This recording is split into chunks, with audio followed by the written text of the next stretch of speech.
शुक्ल पक्ष की दूज तिथि है, जो आगे चलकर भाई दूज के नाम से प्रसिद्ध हुई।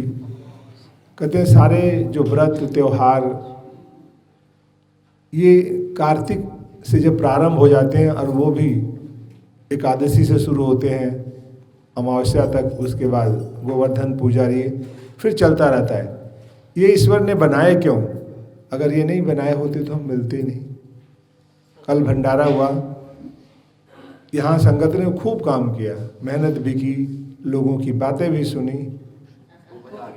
हाँ, मजा आ गया। जितना बात सुनेंगे ग्रहण कर ले। मैं तो सुन ही रहा हूँ, अच्छा लगता है। चलो कोई बात नहीं, हर तरह के लोग होते हैं, लेकिन काम करना है निरंतर, रुकना नहीं। अगर आप परवाह करोगे, हमारे पिता ही कहते थे बेटा हाथी जाता है मस्त होकर और छोटे मोटे जीव जंतु भौंकते रहते हैं उसको, वो परवाह नहीं करता। परवाह करे तो चल ही नहीं पाएगा। परवाह मत करो, प्रसन्न रहो, खुश रहो। कोई कुछ भी बोले, जब कुछ नहीं आप बोलोगे तो वापस चला जाता है। क्रिया की प्रतिक्रिया नहीं होनी चाहिए, इतना करें। बाकी तो सब चलता रहता है। हर तरह के इंसान है, आपको उसी जगह रहना है, उसी परिवार में रहना है, सबको लेके चलना है। घर में भी कई होते हैं ना, कई कर्कश स्वभाव के, कोई मीठे स्वभाव के, कोई सम स्वभाव के, तो सबको निकाल देते हो क्या घर से? नहीं, सबको लेके चलते हैं। ऐसे समाज भी होता है, सबको ग्रहण करें। कोई गाली दे तो भी हंस दो, आनंद आता है। यही बार बार मैं सिखा रहा हूँ, लेकिन घर जाके भूल जाते हैं, बहुत लोग भूल जाते हैं। ये सीखो, जब सीख जाओगे तो आनंद मिलेगा। घर से ही सीखो पहले तो। घर में ही लोग बोलेंगे, कभी बेटा, कभी बहू, कभी पति, कभी पड़ोस में, सुनते रहो, कोई बात नहीं, मुस्कुरा दो। एक दिन वो बोलना ही बंद कर देंगे इस तरह से बातें। जब बार बार देखेंगे तो रिएक्ट ही नहीं होता कुछ। जब रिएक्ट नहीं होगा तो बाल फेंको, चली जाए, कितनी बार बाल फेंको, वापस तो आ ही नहीं रही है। जब वापस आएगी तब पकड़ के फेंकते हैं ना, नहीं होता? दीवार में मारते हो, बाल आई फिर मारा, अब बाल मारो निकल जाए, फिर निकल जाए, कितने लाओगे? फिर चुप हो जाओगे। तो वही हाल इसका भी होता है। सुनते जाएं, आनंद से मुस्करा दें, मुस्करा दें। मुस्कराने के कोई पैसे लगते हैं? नहीं, फ्री में है, लेकिन फिर भी नहीं मुस्कराते। कहते हैं हंसना इंसान को जो ईश्वर ने दिया, जब आप हंसते हो, खिलखिला के हंसते हो ना, अगर ये हंसना ही शुरू कर दो, असली में आपकी 50% बीमारी चली जाएगी। पार्क में हा हा करते हैं, मुझे और उन पे हंसी आती है क्योंकि नकली हंसी हंसते हैं, दिल से नहीं निकलता। हा हा हा हा एक होता है, और एक दिल से हंसना होता है। और जब आप दिल से हंसते हो ना, जिसे प्रभु के आगे नृत्य कर रहे हो, दिल से हंसकर मुस्कुराकर, इससे हमारे अंदर एक पॉजिटिव वाइब्रेशन आती है हमारे शरीर में। और जब पॉजिटिव वाइब्रेशन आती है तो हमारे शरीर के जो पॉजिटिव एंजाइम है, दो तरह के एंजाइम होते हैं, गुड एक बैड, वो दोनों ईश्वर ने हमारे शरीर में दिया है। तो वो पॉजिटिविटी बन जाती है, गुड एंजाइम आ जाती है, अपने आप निर्माण होता है। अब लोग कहेंगे पता नहीं ऐसे कौन सी ऑटोमेटिक फैक्ट्री निर्माण होता है। अभी आप सोचो, मैं गोलगप्पे खाऊंगी, देखो मुंह में पानी आ जाएगा। वो जो लार बनता है ना, सलाइवा, वो उसको पचाने के लिए होता है, ईश्वर ने दे दिया। मिठाई खाएंगे उसका अलग से आएगा टेस्ट, खाया नहीं आपने, लेकिन उसका स्वाद महसूस होता है ना, और उससे अंदर हमारा सलाइवा आ जाता है उसको डाइजेस्ट करने के लिए। तो जब आप हंसते हैं, मुस्कुराते हैं, तो आपके अंदर इस तरह से पॉजिटिव एंजाइम, गुड एंजाइम बनते हैं, जो आप शांत हो गए तो पूरे शरीर में मिलकर सारी बीमारियों को भगा देता है। और जब आप कलपते हैं, घृणा करते हैं, गुस्सा करते हैं, क्रोध करते हैं, तो नेगेटिव यानी बैड एंजाइम हमारा शरीर बनाता है। और जब शांत होते हैं तो धीरे धीरे जाके शरीर के हर सेल को तोड़ता है हर बुरी तरह से। जब तोड़ देता है तो बीमारी आती है, ब्लड प्रेशर, शुगर, ये सब यही कारण है। राज रोग यही, ज़्यादा चिंता करते थे ना राजा लोग, काम कम चिंता ज़्यादा। और जो चिंता नहीं करता वो मुक्त हो जाता है, जो चिंता से मुक्त होता है वो चीता कभी नहीं बनता है। और जब तक जीता है सुख में जीता है, आनंद से जीता है। जीवन जितना दिया ईश्वर ने, आनंद से जियो, यही मैं सिखा रहा हूँ। अगर मैं 2-4 लोगों को भी सिखा पाऊँ तो समझ लो मेरा जीवन सफल है।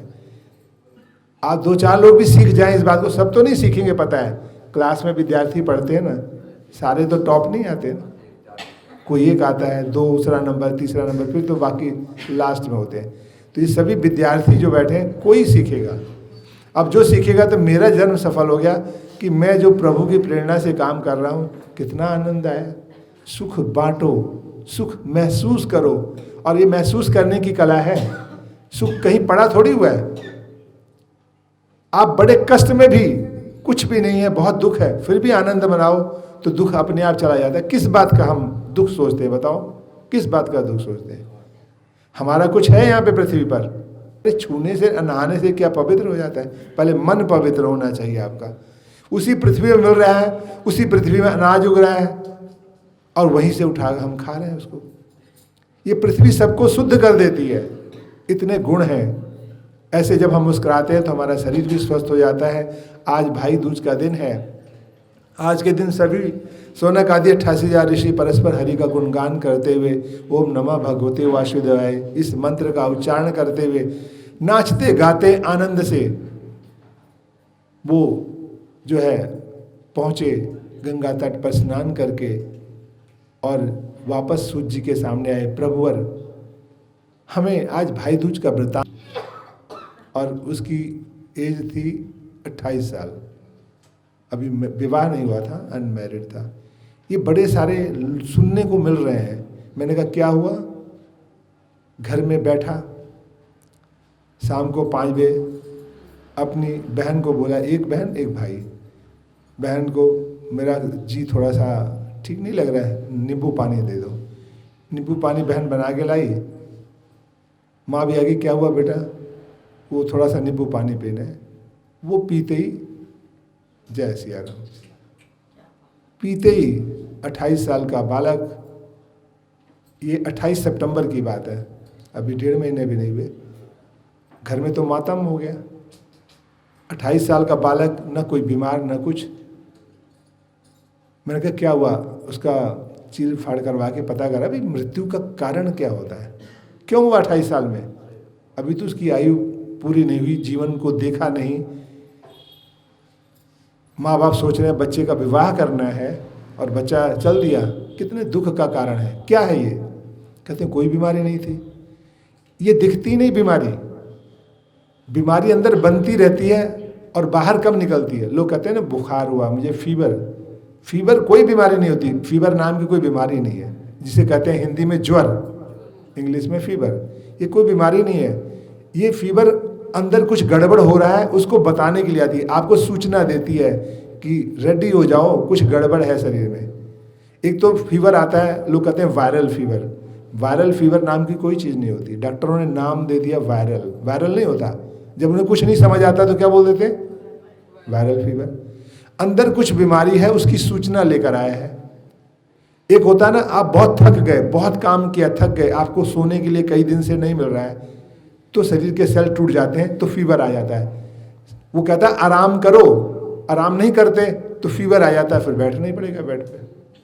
तो वो शरीर को कहता है अब रेस्ट चाहिए शरीर को, तो वो एक वो होता है। एक होता है बहुत सारी बीमारियां बन रही हैं, अब उसको सूचना देनी शरीर को कि अब टेस्ट करो, देखो, अपने आप को ठीक करो, मशीनरी गड़बड़ हो रही है, तो फीवर आ जाता है। यानी फीवर एक बीमारी का कारण है, वो आपको बताता है। कुछ भी हो सकता है, या आप थक कर हो या कोई बीमारी हो। तो ये लोग ध्यान नहीं देते, ध्यान नहीं देते। ध्यान दो। अब आपके शरीर में गड़बड़ हुआ, क्यों गड़बड़ हुआ? केवल खान पान से। आप कोई दवाई जिंदगी दुनिया में ना करो, केवल खाने पीने का तरीका सही कर लो, कारण कोई बीमारी फटक जाए। हम भी करते हैं, खाने पीने का सिस्टम फिक्स है, सुबह क्या खाना है, दोपहर को क्या खाना है, शाम को क्या खाना है और कितना खाना है। अब कल भंडारा था ना, सुबह से मैंने कुछ भी नहीं ग्रहण किया था। मेरा सुबह का ब्रेकफास्ट होता है वो छोड़ दिया था मैंने, वही वहाँ पत्तल में जो लिया थोड़ा सा, बस वही खाया।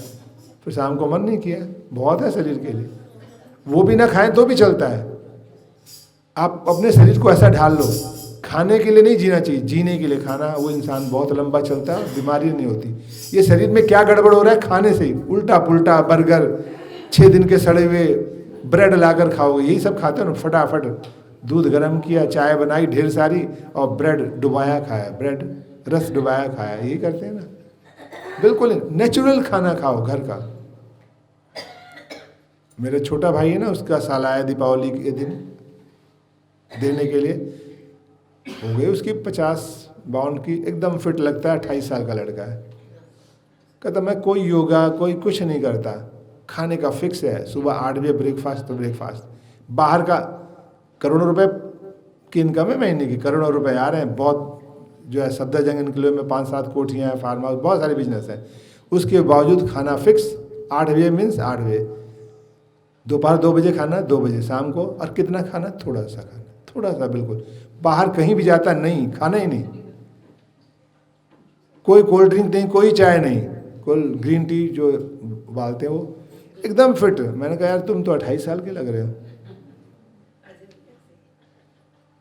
28 साल से सरिता का भाई है तो, और उसका बड़ा भाई वो ऐसा लगता बहुत बड़ा, वो चंडीगढ़ में रहता है।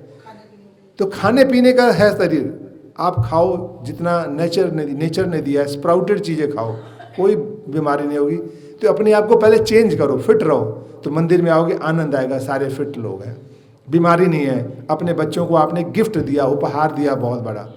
तो इस तरह से अपने शरीर को स्वस्थ रखें। सूत जी कहते हैं हे ऋषियों, आज मैं बताता हूँ भाई दूज का जो त्यौहार है उसका महत्व क्या है। सर्वप्रथम जो है यमुना, जो सूर्य की पुत्री हैं, यमराज सूर्यपुत्र, यमराज को टीका लगा के हाथ में मौली बांधती है यमुना कि हे भाई आपका उम्र लंबी हो, लंबी उम्र की कामना की। उसके बाद ये व्रत त्यौहार प्रचलित हुआ ताकि जीवन में, भाई यमराज ही तो जाते हैं ना लेने के लिए अंत समय में। लोग कहते हैं यमराज खड़ा हुआ सामने, तो अब तो प्रभु का भजन कर लो, पूरी जिंदगी नहीं किया याद आए, लेकिन अंत में भजन याद नहीं आता। मोह ममता में ये आत्मा न फंस जाती पूरी तरह से।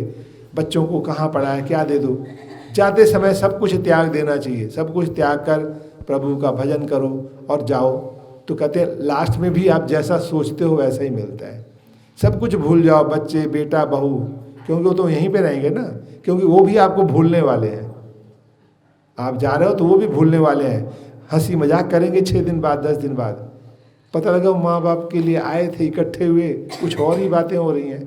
क्यों 10 दिन 12 दिन का कार्यक्रम पहले चलता था, अब तो तीसरे दिन पूरा कर देते हैं। समय नहीं जी शहरों में, पहले 12 दिन 15 दिन 17 दिन बैठते थे लोग पूरा परिवार, ताकि जिस व्यक्ति पे दुख का पहाड़ टूटा है, जिसके माता पिता गए हैं, उसको धीरे धीरे धीरे धीरे शांति मन में आ जाए।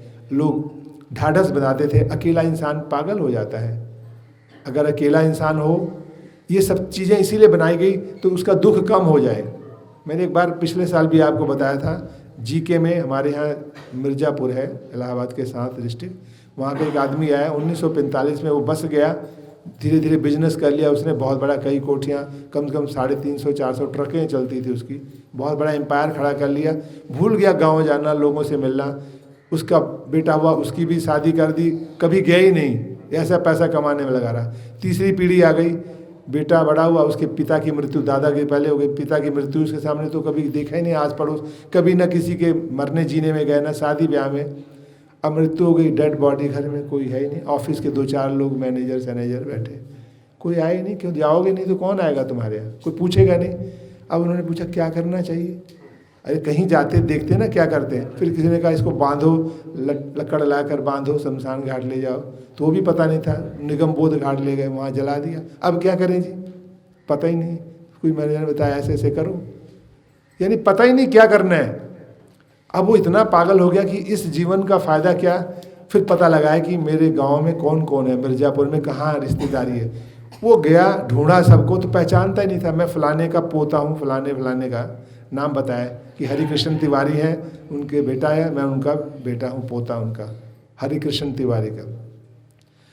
अब लोगों ने कहा अच्छा, तीसरी पुश्त, कभी गए ही नहीं। फिर ढूंढा कौन है, उसके मामा कौन थे, चाचा ताऊ, गांव में जितने भी थे, सबको जाकर किसी को 2 लाख, किसी को 5 लाख, लो मैं मदद कर रहा हूँ आप लोगों की, मेरे रिश्तेदारों, सबको दिया। सारे खुश हुए, सब गुड़ में जैसे चींटियाँ चिपक जाती हैं, सारे चिपक गए। बड़ा आनंद आया। यहाँ आगे भर गए, घर ही भर गया, जो खाली खाली था।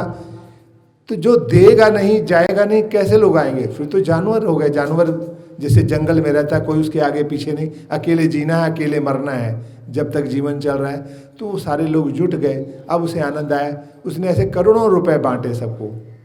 अब उसका घर भर गया। तो घर भरना भी कहते हैं बहुत अच्छा होता है। आपके रिश्तेदार, आपके परिवार आए तो आज के दिन कहते हैं पृथ्वी पर लोगों ने कैसे किया तो उन्होंने कहा एक जाट था और एक भाट, दोनों बहुत गहरे मित्र थे और दोनों खेल रहे थे। पेड़ के ऊपर उछल कूद होता है, गांव में एक पाती पाती कहते हैं, बीच में डंडा, चारों तरफ बच्चे खड़े हो जाते हैं, फिर कूद के जो डंडा पकड़ ले, ये गेम होता है। हम लोगों ने खूब खेला बचपन में। तो खेल रहे तो जाट कहता है अपने दोस्त से, भाई कल तो मैं नहीं रहूँगा, मैं सुबह ही 4 बजे ही निकल जाऊँगा और सूर्य उदय से पहले मुझे पहुँचना है मेरी बहन के घर। भाई दूज है, वो मुझे तिलक लगाएगी, मेरा इंतजार कर रही है। तो कहता है यार मेरी तो कोई बहन ही नहीं है, मुझे कौन लगाएगा, चल मैं कल तेरे साथ मैं भी चलूँगा, मैं सुबह ही तेरे घर में नहा धो के आ जाऊँगा। वो भी पहुँच गया, साथ चल दिए अपना, और बहन का घर नदी के पार था। नदी के किनारे पहुँचे, नाव पे बैठकर पार हुए और उसके बाद जो है निकले। नदी के अगले ही गांव में उसकी बहन रहती थी। उसने देखो वो मेरी बहन का गांव है। जब गांव में पहुंच गए उसने कहा देखो मेरी बहन का घर दिख रहा है, चलो तुम भी मेरी बहन से टीका लगा लो। कहता नहीं मेरे मित्र आप जाओ, मैं थोड़ा गांव की परिक्रमा कर लूँ, देखूँ कौन कौन से लोग हैं, पहली बार आया हूँ। ऐसे घूमते घूमते वो अगले गांव में निकल गया और उस गांव में पहुंचा तो देखा कुएं के किनारे अभी सूर्योदय हो ही रहा था। बहुत सारी स्त्रियां उस कुएं का जगत होता है जो गांव के लोग होंगे जानते होंगे, ऊंचा चबूतरा बना देते हैं, 20 फुट लंबा 20 फुट चौड़ा, बीच में कुआं, जमीन से 2-3 फुट ऊपर होता है और पत्थर का बना देते थे ताकि गांव की चौपाल वहीं लगती थी। लोग बैठते थे, शाम को भजन कीर्तन करते थे। सुबह स्त्रियों का मेला लगा होता था, शाम को पुरुषों का लगता था। तो वो कोने पे जाकर और कोई पथिक आता था तो वहीं बैठ जाता था, गांव वाले कुछ लाके दे देते थे, खिला देते थे। किसी के घर नहीं जाता था, लोग देखते कोई आया पथिक लाके जो अड़ोस पड़ोस के वो खिला देते थे। तो बैठ गया तो कुछ स्त्रियां कहने लगी भाई तू पीछे खड़ी हो जा, तेरे तो कोई भाई नहीं, हमारा भाई अभी आ जाएगा, इंतजार करेगा, हमें पहले पानी भरने दो। इस तरह से करती करती सब उसको धकेलती गई और वो देखता रहा कि इस स्त्री को कोई अभी पानी भरने नहीं दे रहा है। और उसके बाद जब सब चली गई तो बेचारे उसने पानी खींचा और भर कर चल दी। पीछे पीछे वो भी चला कि ये इसकी तो कोई बहन भाई है ही नहीं और मेरी भी कोई बहन नहीं है, तो ये तो रिश्ता बड़ा अच्छा है, मेरी मुँह बोली बहन बन सकती है। फिर चुपचाप, उसको बोला नहीं, पीछे पीछे गया, जिस घर में वो प्रवेश कर गई बाहर खड़ा हो गया। अब सोचा कि मैं कहूँ क्या, जब कुछ नहीं सूझा तो वहाँ से तेज तेज बोलने लगा, बहन राम राम, मैं तुम्हारा मुंह बोला भाई आया हूँ। उसकी सास ने आवाज़ सुना, ये कौन सा मुंह बोला भाई है, आज तक तो सुना ही नहीं, कभी आया नहीं, ये कौन सा नया बन गया है। आकर कौतूहल बस देखने लगी, हाँ क्या काम है। वो जो अभी घर में गई ना स्त्री, वो मेरी मुंह बोली बहन है, मैंने मुंह बोली बहन उसको बना रखा है, उसको बुला दो, मैं मिलना चाहता हूँ, आज भाई दूज है, मुझे तिलक लगाएगी तो मुझे बड़ा आनंद मिलेगा।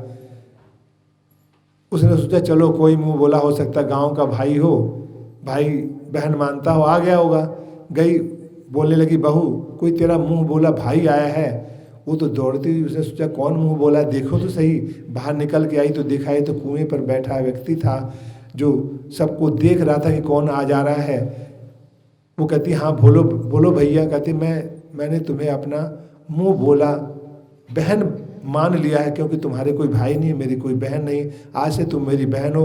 और वो उनको चरणों में गिर गया, चरण पकड़ लिए कि आज तुम मुझे अपना भाई स्वीकार कर लो। वो भी बड़ी गदगद हो गई कि आज भाई दूज के दिन ईश्वर ने मुझे भाई के रूप में किसी को भेजा है। उसने उठाया अपने भाई को, हाँ भाई बैठो, आप चारपाई पे बैठो। और उसके बाद घर में गई, गुड़ होता था, गुड़ और पानी लाई दी कि आप इसको पियो, ग्रहण करो, उसके बाद मैं आपके लिए व्यंजन बनाती हूँ, फिर आपको मैं तिलक करूँगी। और वो खुश हो करके, उसके चेहरे की प्रसन्नता देखते बनती थी। उसने घर को लीप पोत कर, चूल्हा चौक को अच्छी तरह से साफ सुथरा करके व्यंजन बनाए कई प्रकार के, और उसके बाद प्रभु के सामने रखकर प्रभु को भोग लगाकर फिर भाई को तिलक किया। और जो व्यंजन बना रखे थे उसके हाथ में मोली बांधने के बाद उसको बिठाया एक ऊंचा आसन देकर खाने के लिए। और जब खा लिया भाई ने उसके व्यंजन, तो वो भी प्रसन्न हुआ कि आज देखो कितना आनंद है अपने बहन के घर आकर, आज से मेरी बहन बन गई है। उसने तब गांव में लोग जाते नहीं थे, 1-2 दिन नहीं रुकते थे, हफ्ते हफ्ते 10-10 दिन महीने महीने बहन के घर रुका करते थे। ये प्रथा होती। अब तो समय ही नहीं ना किसी के पास, भाई 2 मिनट नहीं, जल्दी जल्दी करो, मुझे जाना है, बहन भी भाई भी, मुझे जाना है। उसने कहा ठीक है कल प्रातः काल निकलना, ताकि मैं आपको पिन्नी बना के दे दूँ रास्ते के लिए, खाने के लिए। पिन्नी होता है ना चावल और गुड़ का। चावल भिगो दिए उसने परात में, और सुबह तीसरे पहर उठ करके उस चावल को पीस करके गुड़ मिला करके उसने पिन्नी बनाई और पोटली बांधी, हे भाई लो इसको। और भाई भी अपने बहन के चरण स्पर्श करके, उनकी सास के, उसके ससुर के और उसके पति के चरण स्पर्श करके आशीर्वाद लेके चला। इधर जब सूर्योदय हुआ तो देखा सिलबट्टे पर खून सना हुआ। उसकी सास ने कहा, ये क्या कर दिया तूने? ये तो सांप का बच्चा उसमें पिस गया है, ये जहरीला तूने गुड़ का और चावल की पिन्नी बना के दी है, तेरा भाई अभी आया और उसकी मृत्यु को प्राप्त हो जाएगा। वो तो देखकर आश्चर्य हो गई, ये कैसा अनर्थ हो गया प्रभु, ये क्या करा दिया मेरे हाथ से आपने। देखो ये भी प्रभु परीक्षा लेते हैं। और उसके बाद उसने कहा कि उसने, मेरे भाई ने बताया था कि यहाँ से जो सीधी नदी है, नदी के पार उसका गांव पड़ता है, तो कहीं वो नदी के किनारे बैठा हो और पानी पिया हो तो कहाँ वहीं मृत्यु को प्राप्त हो जाएगा। तो उसके परिवार वाले ढूंढेंगे, मेरा भाई चला जाएगा, मुझे कुछ करना चाहिए। वो वहाँ से अपनी सास से आज्ञा लेकर बदहवास दौड़ती हुई गई, और जब देखा वहाँ पहुँची तो वहाँ तो लोगों की भीड़ इकट्ठी, क्योंकि वो जब वहाँ पहुँचा तो उसने सोचा आराम कर लें, और जल लिया लोटे में नदी का, और वो पिन्नी खाकर पानी पीते ही उसको बेहोशी सी आ गई, गिर पड़ा। और आसपास जो लोग थे वो दौड़ के आए, एक व्यक्ति गिर पड़ा, कौन है इसके आसपास, तो कोई है ही नहीं। आश्चर्य से जो है देखने लगे, वो भीड़ देखकर वहीं पर आई और देखा वो तो उसका मुंह बोला भाई था। सबको हटाया, गोद में अपने सर रख लिया और रोने लगी, हे प्रभु मुझे आज भाई के दिन, इस बार कार्तिक में मुझे एक भाई मिला, वो भी आपने ले लिया, ईश्वर कुछ करो। इतना करुण विलाप करने लगी कि एक महात्मा स्नान करके नदी से जा रहे थे, उन्होंने देखा ये भीड़ है, एक स्त्री विलाप कर रही है, चारों तरफ भीड़ ने घेर रखा है। हटाया भीड़, देखा, पूछा क्या बात है। तब उसने सारी बात कही कि हे ऋषिवर, मेरा मुंह बोला भाई है और मैंने सुबह पिन्नी का लड्डू बनाया, अंधेरे में मुझे दिखाई नहीं दिया और सिलबट्टे पे सांप का छोटा सा बच्चा पिस गया, और उसी का विष से मुझे लगता है उस पिन्नी को खाया इसने और ये मृत्यु को प्राप्त हुआ। उन्होंने जैसे हाथ का नब्ज देखा, हल्की हल्की नब्ज अभी चल रही थी, शरीर अचेतन अवस्था में था। उन्होंने कहा ठीक है तुम रुको, मैं कुछ करता हूँ। वो वहीं कुटी थी, क्योंकि कुटी से निकलते थे, स्नान करते, फिर कुटी में भजन करते थे। एक शिष्य था, अपने शिष्य को बोला, कीकड़ का पेड़ था, चढ़ो उस पे पुष्प हैं तोड़ कर लाओ। पुष्प तोड़ कर लाया और अपनी कुटी में से कुछ जड़ी बूटी निकाल के उस पुष्प का रस उसमें डाला, और जैसे उसके मुंह में डाला, थोड़ी देर में धीरे धीरे उसने आंखें खोल दी। बोलो बांके बिहारी। वो तो प्रसन्न हो गई, ऋषि के चरण पकड़ ली, हे ऋषिवर आपकी वजह से मेरा मुंह बोला भाई आज फिर से जीवन नया मिला। वो भी इधर उधर देखने लगा भीड़ क्यों है, तब सारा माजरा समझ आया। उसने बहन का हाथ पकड़ा, बहन अब तुमने मेरी जान बचाई है, अब वापस तुम यहाँ नहीं जाओगे, चलो मेरे घर। मेरी माँ देखकर बड़ी प्रसन्न होगी कि आज मेरी एक बेटी भी आ गई है। कहते हैं घर बिना बेटी का पवित्र नहीं होता। जिनके घर में बेटे ही होते हैं ना, हमारे रिश्तेदार ही कहते थे मेरे 2 बेटे थे, कहते हैं वो अभागा होता है इंसान जिसके घर में कन्या नहीं होती। भाई बहन तो थी हमारे घर में, बेटी नहीं थी, तो भाई की बेटी बेटी होती है। हमने कहा चलो उसी का कन्यादान कर देंगे, फिर एक और बेटी दे दी। हम कहते हैं बेटी आती घर पवित्र हो जाता है। बेटा हो ना हो, बेटी जरूर होनी चाहिए। अगर बेटी है आपका घर पवित्र है, क्योंकि वो इंसान झुक जाता है, घमंड गुरूर निकल जाता है। अगर बेटी है और बेटी नहीं है तो अकड़ के रहता है, उल्टा पुल्टा, घर में अब शब्द कहने बंद हो जाते हैं, क्योंकि बेटी है, इंसान को याद रखना पड़ता है। तो घर ना बेटी से पवित्र होता है। तो कहते हैं वो मेरी माँ बड़ी प्रसन्न होगी, तो वो अपनी बहन को लेके गया घर। माँ ने देखा, बताया तो मेरी मुंह बोली बहन है, बड़ी प्रसन्न हुई। उसके घर वाले खूब सेवा की उसकी, और उसके बाद कुछ दिन के बाद जितना भी उनसे सामर्थ्य होता है, देखो जब बेटी को विदा करते हैं ना, हर व्यक्ति अपनी सामर्थ्य से ज़्यादा देता है, विवाह में भी। इसलिए हमारे पिता जी कहते हैं मांगना बहुत बुरा है, मांगो नहीं कभी। हाँ कुछ दे, फूल पत्र जो भी लड़की वाले सहर्ष स्वीकार कर लो, क्योंकि वो भी तिरस्कार करोगे ना तो उनको दुख लगता है। किसी ने आपके लिए उपहार दिया, खुश होकर दिया, और आप उसका तिरस्कार करो तो वो भी दुख की बात होती है। लेकिन मांगना शब्द कहता, मांगो तो उस 4 भुजा वाले ईश्वर से मांगो ना। और वो भी मांगना क्या है, वो तो खुद देखता देना है। आप कर्म करते जाओ, अपने आप मिलेगा। मांगो किससे? किसी से नहीं मांगना चाहिए। कर्म करो, सब ईश्वर देखता है किसको कितना चाहिए। हाँ, कभी कभी परीक्षाएं लेता है, हाँ उस परीक्षा में जो फेल हो जाता है फिर उसी क्लास में रह जाता है। पास होना होता है। अब पास होने के लिए आपको दृढ़ इच्छा शक्ति की जरूरत है। तो वो जो है खूब जो भी उनके पास था दिया, और वो भाई ले आया अपनी बहन को और उनके घर पहुंचा। वो भी सारे प्रसन्न, उसके दामाद, उसका जो है जीजा, उसकी सास, उसकी बहन तो प्रसन्न थी कि मेरा एक भाई मिल गया। अब हर भाई दूज को आएगा। तो ये त्यौहार बहुत उत्तम त्यौहार है, भाई बहन का त्यौहार होता है। बहनें तिलक लगा करके, पंडित जी कहाँ हैं? बोलो कार्तिक महात्म की, बोलो गंगा मैया की, बोलो दुर्गा माता मंदिर की, सत्य सनातन धर्म की, बोलो प्रभु भक्तों की। हरे राम राम राम हरे हरे, हरे राम कृष्ण कृष्ण हरे हरे, हरे राम राम राम हरे हरे, हरे कृष्ण कृष्ण कृष्ण हरे हरे, हरे राम राम राम हरे हरे, हरे कृष्ण कृष्ण कृष्ण कृष्ण हरे हरे। ओम नमो भगवते वासुदेवाय, ओम नमो भगवते वासुदेवाय, ओम नमो भगवते वासुदेवाय, ओम नमो भगवते वासुदेवाय, ओम नमो भगवते वासुदेवाय,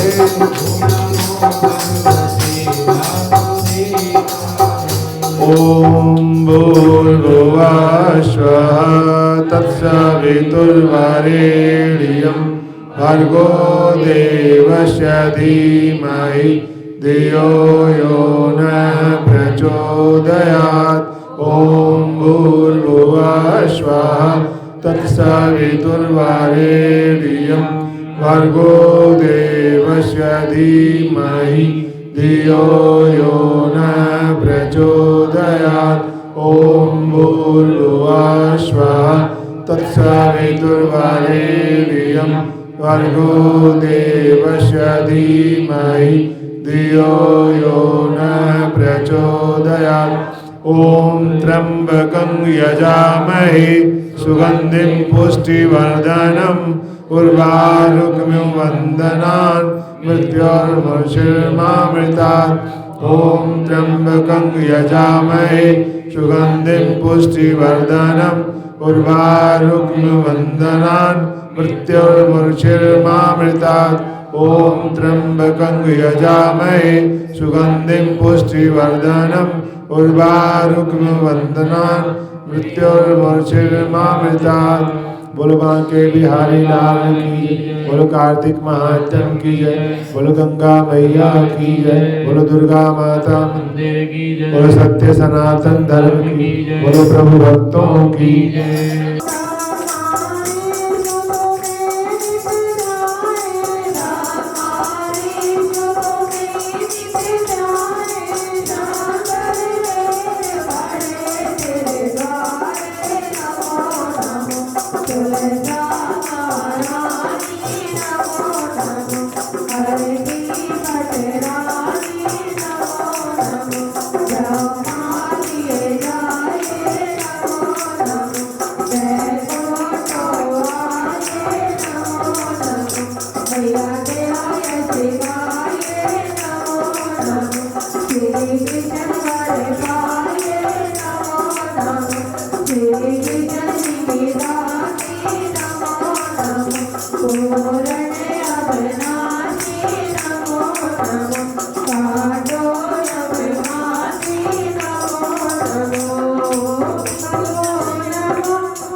इतना तो करना स्वामी जब प्राण तन से निकले गोविंद नाम लेके मेरे प्राण तन से निकले इतना तो करना स्वामी जब प्राण तन से निकले श्री गंगा जी का तो जब प्राण तन से निकले इतना तो करना स्वामी जब प्राण तन से निकले श्री यमुना जी का तट हो मेरा सांवरा निकट हो यही ध्यान मेरे घट हो जब प्राण तन से निकले इतना तो करना स्वामी जब प्राण तन से निकले